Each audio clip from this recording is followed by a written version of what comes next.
I'll tell you what, it's really come a long way for the good.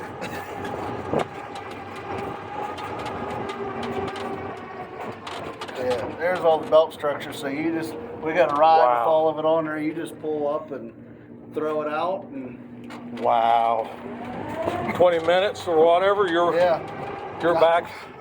Now there is downfall. That's one of the heavier things around here. That stuff's kind of heavy to handle, and then you got to tear it all apart by hand too when you're done. Yeah. But there's just some of that work you just can't get away from. What size of block? So those are 18 by 24. We'll find a block. It's going to be different than you. We use those real tiny ones, kind of like a paver. Yeah, we do some of that in like our permanent, but like in here, these are. There's probably some laying around. I'll show you. You'll get a kick in it. There, when I got laid off, that's what I was doing. I was Bradish man. I like that job real well because, you got to kind of work by yourself. Yeah. Unless you was behind on a section, they put two of you up there, and there's two of you loading, unloading, and building. Then you had to get everything level. So our scoop man actually doubles as the Bradish man. Okay. There's some.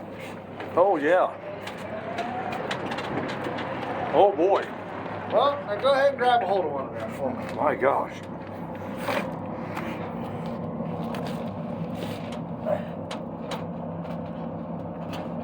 Pick one up. Oh gosh. Oh my goodness. Oh my gosh. Gee, so that's like that's not as heavy as those little ones. No, it's like an aerated cement with fiberglass in it. Yeah, they call it a mega block. And you can cut them with a bow saw. Man, oh man. Cut them with a hammer and a wedge if you have to, like we did this morning. Oh yeah. I still have a couple of them Bradish hammers. It's got the pointed end on the morning. And we put them up. Then it's a pre-made thing in a bucket of mud there to seal it. Oh, cool. But yeah, you don't have to hitch in the ribs with this stuff. Oh, you can see where a wall was before that you tore out. Oh, that's even better. I mean, boy, it's lightweight. Wow.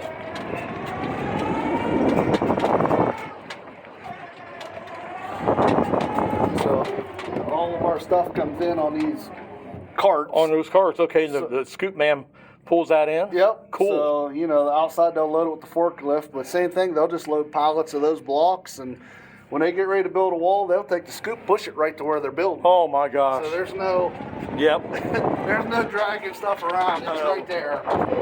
Now, a lot of these guys have went to those Milwaukee Sawzalls. Yeah. And you can get them, looks like it's a pruning blade for trees, which is the same as a bow saw. And right. Zip it right down with the Milwaukee. That's, So really, building a wall, you're no time on building a wall. That's good. You're half hour, if that, by yourself. Boy, for us, it might be an 8-hour thing. You got the block here, but then you're building up 6 feet high. Yeah. And you got to get it level at the bottom. Somewhat level. Yeah. This is a bit more forgiving. You can build these on just about anywhere. Now, said our mains, we actually will build their tongue and groove, look like patio blocks. Yes. Okay, that makes sense. And we'll wedge them in real good. Those are put in with just the wooden wedges that you use on cribs and stuff. That you wedge them in at the top. They're pretty tough. Like, it really takes a little effort to kick one of them out with your feet. They're in there pretty darn tough. You normally just knock them out with a scoop or a ride. Right. Or foam. We foam a lot of stuff too. That's good. Spray foam. Yes. Yeah, it's like you can get in the cam. You guys probably got it. Ours comes in a big pack, so it'll have like bottles about yay big. That's good. You can just Yep. Like hose on it, go to town. That's good. They got every so often, like you're saying, man door. Yeah, every 300 feet we'll have a man door.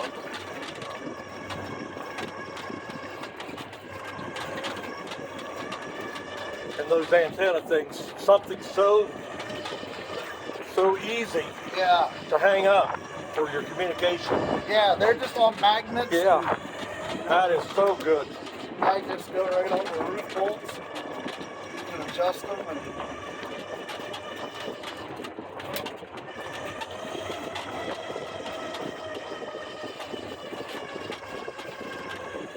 you know, we have battery motors, so you had to, when you come out, shifting, you had to make sure you plugged it in, get it charged. Yeah, even the battery technology has come a ways on. Most of our rides still have lead acid batteries. They just, right. You know, but they got probably 3 or 4 of them. This has a lithium battery in it. Oh, cool. I'd say you could probably get about 15 miles out of one of these, I think. Yeah. Maybe a little more.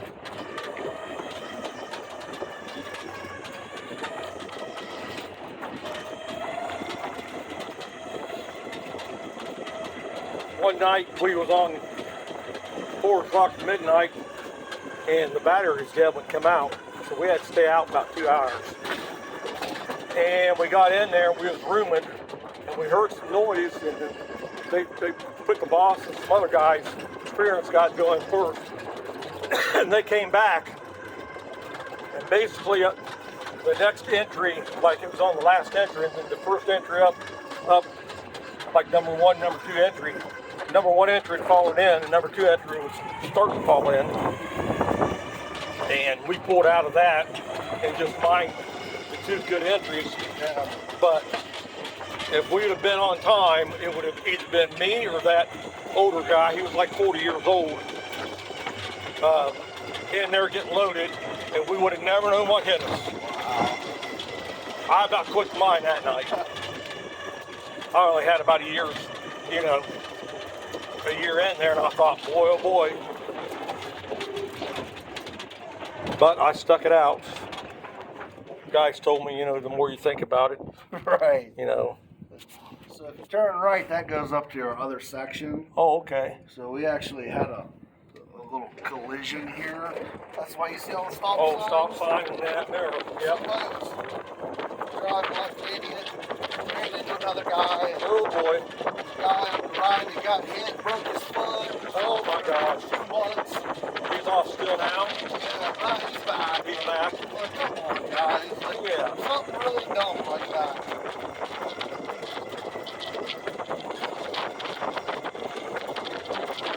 You still have people laid off? No. Everybody's back. That's good. I know at one point they made that video and put it on YouTube. The guy's laid off. Yeah, I was in that video. Oh, cool. I'll watch it again to see it. Yeah, I was running one of those mobile bridges. Okay. I was just going in there a few seconds, but then there's a... Charlie's already going that way, but this is... no, we got doors. Never mind. So... I'll let see belts real quick. Be a good thing to see. Oh, go off there. We got a big fall up there. We cleaned it up. We was getting ready to go back mining there. It's like 20 feet high. Good crawl in there.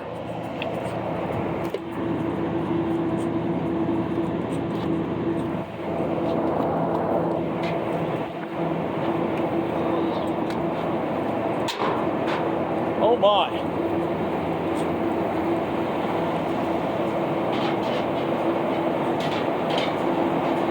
Okay, wow.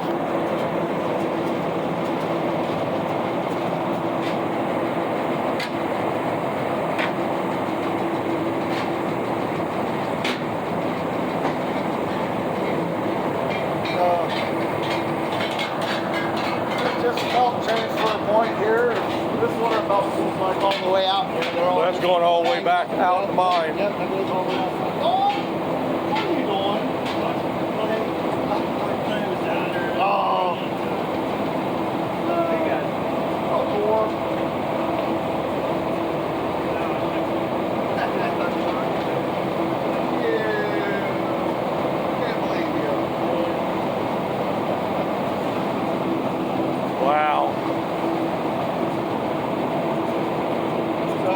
was like, Yeah, this is made so you can get your ride in here and travel the belts. Oh, shovel really? belts. Yeah, you can drive right up over top, the overcast there. so you don't have to leave. You're right here. Right. That's, wow, yeah. That's very wise.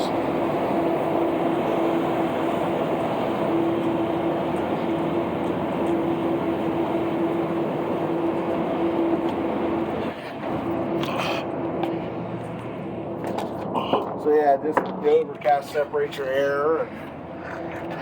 They had those down there, the other mine, but they were like 10 feet up in the air. Yeah. They get a continuous miner, cut in that rock, and then put your your fencing up, and then gunite it. So there's two of these. This is like the return air comes back across here and goes over the return. Okay, and then that's going outside. Yep. But we actually mined up there a good ways ahead, and we stopped. Hit some just bad geology, and so that's when we made the decision to come back here and mine this way. Was it bad top or just? Yeah, real bad top, and the coal was pinching way down. Oh boy. Yep. So, and right where we stopped, we had some really bad top. I said, there's a place up there. We got it cleaned up now and ready to mine again, but it's 20 feet high in there. It's like, it's huge, but we mined a lot over on the return side over here. We've mined, that's the majority of the mining we've done. So you did that kind of first then? Yeah, so we usually you mine everything on your return side. That way when you're done, it's all your seals are over in your bad air, and you still have to inspect it weekly. But if your seals are over here on your intake side, then you have to check your seals every day. Oh, yeah. Yeah, just check them once a week. So you'll mine up your return side, and then you'll mine back out on your intake side. So.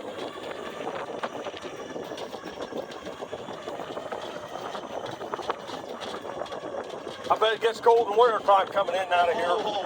Coming in is a lot terrible. Coming out where you're driving into the air. Into the air, yeah. It's about right here. It's not terrible, but the farther you get outside, the colder it gets. I finally wised up, got me a coat that had a hood, and I put that hood up over top on my head, and then put my hard hat on top, and oh my gosh, I warmed up probably 10 degrees right then. Just something simple like that. Then I got one of them helmet liners. That really helped. But yeah, I didn't know. The old guy told me, hey, got that hoodie, put that hood up. Get all that cold air off your neck and your ears. Then it didn't feel so bad right now. But when you're just starting out, you don't know any of that stuff.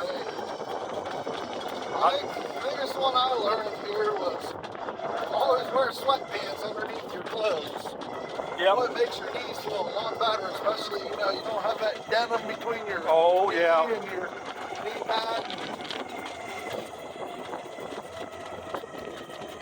Well, I didn't know how to dress. Yeah. And then finally, a guy told me, I got layers of clothes. I started getting hot. I started taking the layer off. If you got layers, you can do that. If you don't have any layers, then you're freezing. I learned that about the third month. Now, if my dad would still been living, I could have asked him and he'd have told me, but stuff you learn, guys tell you.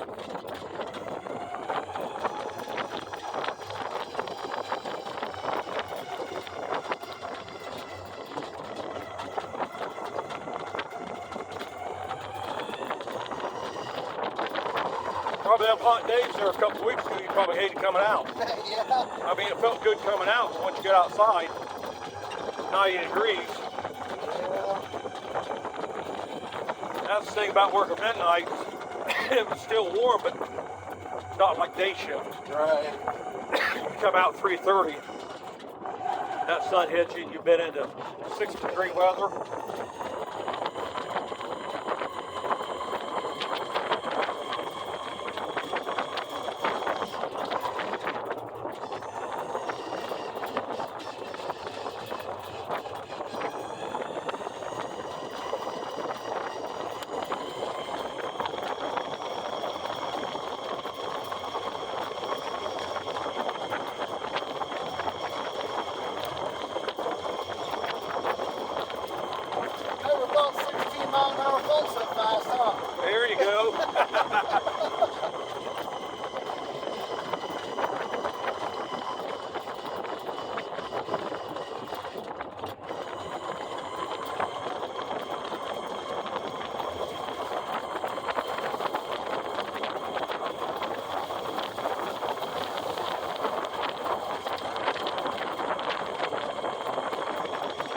beats riding the rail.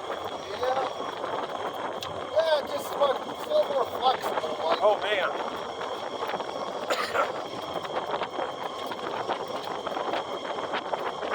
You get the track sinking a little bit, and your motor, your flat car bottoms out. You don't have to worry about that with this. Completely different situation. And these, you can actually throw, like, we got little trailers built for these. Oh yeah. You can throw a whole pile of trim on or post and go right to where you're working. Oh, cool.